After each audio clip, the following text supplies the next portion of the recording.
Success is supposed to be the ultimate destination, the reward for effort, the dream that drives ambition. Yet, for some people, success is not a source of excitement but of dread. They fear it more than failure, and this contradiction unsettles us because it challenges the very narrative we are taught to believe, that everyone wants to win, that achievement is the natural goal of human striving. But what if the very thing we chase is also the thing we run from? What if the fear of success is not rare but quietly woven into the psychology of many lives? And what does it reveal about the way we see ourselves? Think about your own journey for a moment. Have you ever delayed a project you knew could elevate you? Have you ever avoided opportunities that might have placed you in the spotlight even though you had the skills to shine? If so, you may have felt the subtle pull of this paradox. It is not laziness nor lack of ambition, but something deeper, a hidden resistance to the consequences of success. To understand this, we must look beyond surface behavior and into the psychological frameworks that explain why some people fear success more than failure. One explanation lies in the concept of self-concept and identity conflict. Success often forces people to redefine who they are. Imagine someone who has always seen themselves as modest, unnoticed, or even struggling. When success arrives, it threatens that identity. Psychologists call this self-discrepancy theory, where the gap between the actual self and the ideal self creates emotional discomfort. Success pushes people closer to their ideal, but if that ideal feels foreign or undeserved, the achievement becomes unsettling. For example, a student who suddenly excels academically may feel alienated from their peers, fearing that their success will isolate them from the group identity they once belonged to. In this way, success is not just a reward, it is a disruption of the familiar self. Another angle comes from fear of responsibility and expectations. Failure is safe in its own way. It confirms what we already know, and it rarely changes the expectations others place on us. Success, however, raises the bar. It creates new standards, new responsibilities, and new eyes watching. This is closely tied to the psychological concept of imposter syndrome, where individuals doubt their abilities and fear being exposed as frauds. Success magnifies this fear because it places them in positions where they must continually prove themselves. A promotion at work, for instance, may not feel like a victory but attract an endless cycle of pressure to maintain performance. The fear is not of success itself, but of the weight it carries. There is also the attachment and relational dimension. Success can alter relationships in ways that feel threatening. People fear that achievement will provoke envy, rejection, or distance from those they care about.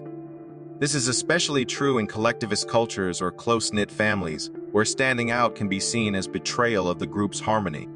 A young entrepreneur may hesitate to expand their business because they fear being judged as greedy or selfish by their community. Here, success is not feared for its personal impact, but for the social consequences it brings. The psychology of belonging collides with the psychology of achievement, and belonging often wins. Underlying all of these is a deeper emotional truth. Success represents change, and change is inherently destabilizing. Cognitive behavioral theory reminds us that humans are wired to seek predictability. Failure, though painful, is predictable. Success is not. It opens doors to unknown futures, unfamiliar roles, and uncertain reactions.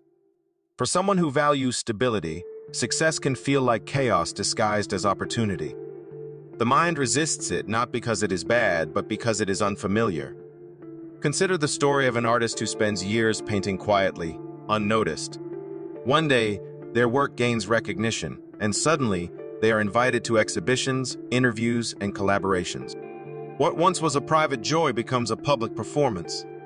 The artist may feel exposed, pressured, and even resentful of the very success they once dreamed of. This is not irrational. It is the psychology of adaptation, the struggle to reconcile inner desires with outer realities. So why do some people fear success more than failure? Because success demands transformation. It challenges identity, increases responsibility, and reshapes relationships. It forces us to confront parts of ourselves we may not be ready to embrace. Failure, paradoxically, allows us to remain the same. It confirms our doubts, preserves our comfort zones, and shields us from the unknown. Success, on the other hand, is a mirror that shows us not only what we can be, but what we must become.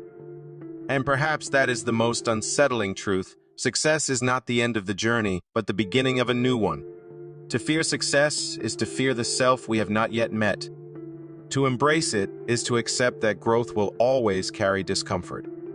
The question, then, is not whether success is frightening, but whether we are willing to step into the fear and let it reshape us. If you've ever felt this resistance, know that you are not alone. The fear of success is a human response to change, identity, and responsibility. But awareness is the first step toward transformation. By recognizing the patterns, by naming the fear, you begin to loosen its grip. And perhaps the next time opportunity knocks, you will not hesitate to open the door. If this exploration resonated with you, consider subscribing for more deep dives into the psychology of human behavior. Each video is a chance to understand yourself a little better and to see the hidden forces shaping the way we live.